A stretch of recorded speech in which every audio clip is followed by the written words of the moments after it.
विधानसभा निवडणुकीनंतर लाडकी बहीण योजना बंद झाल्यास ही निवडणुकीपुरती लाच होती असं मी समजेन, अशा प्रकारचं वक्तव्य मनसे अध्यक्ष राज ठाकरे यांनी आपल्या पत्रकार परिषदेमध्ये म्हटलेलं आहे।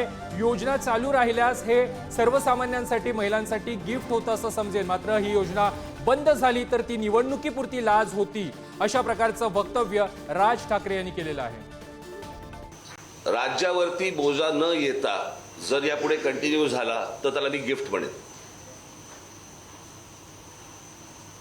पण उद्या जर समजा ह्या गोष्टी कंटिन्यू तुम्हाला करता नाही आल्या तर मी त्याला लाच म्हणेन, ती ब्राईब होऊ शकते।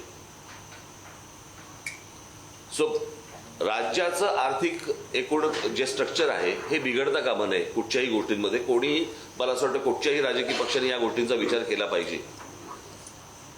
महिलांना पैसे मिळतात याच्यामध्ये दुःख नाहीये किंवा याच्यामध्ये आनंदच आहे, त्यांना चांगले 4 पैसे मिळतात, चांगली गोष्ट आहे, सरकार देते। पण याच्यातनं आपण, मला असं वाटतं पुढे काही अजून वेगळे खड्डे नाही खणत आहोत। लाडकी बहीण योजना असेल, शेतकऱ्याला मोफत वीज बिल माफी असेल, मुलींना मोफत शिक्षण असेल, 6 कोटी लोकांना मोफत अन्न असेल, आम्ही गरीब कल्याणाच्या, मध्यमवर्गीय कल्याणाच्या 58 योजना घेऊन आम्ही निवडणूक लढतोय। आम्ही जनतेच्या सेवेकरता निवडणूक लढतोय।